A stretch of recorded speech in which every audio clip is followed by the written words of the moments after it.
یہ کہانی ہے علی اور حسن کی، جو بچپن کے گہرے دوست تھے۔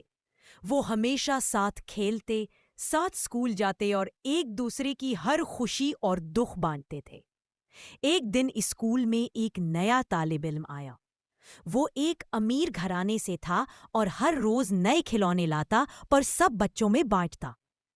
لیکن وہ علی کو پسند نہیں کرتا تھا۔ ایک دن اس نے حسن کو الگ بلایا اور کہا، تم میرے ساتھ دوستی کرو، میں تمہیں روز نئے کھلونے دوں گا، مگر ایک شرط ہے، تمہیں علی سے دوستی ختم کرنی ہوگی۔ یہ سن کر حسن لمحہ بھر کو سوچ میں پڑ گیا۔ دل میں لالچ آیا، کھلونے اس کے ذہن میں گونجنے لگے، لیکن پھر اسے یاد آیا کہ علی نے کتنی بار مشکل وقت میں اس کا ساتھ دیا ہے، جب سب نے ساتھ چھوڑ دیا تھا۔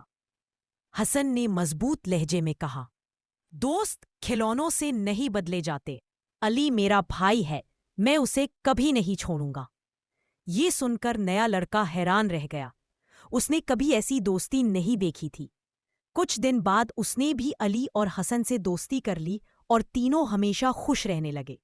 سبق: سچی دوستی کبھی کسی لالچ یا مفاد پر نہیں چھوڑی جاتی۔ اگر آپ کو یہ کہانی پسند آئی تو چین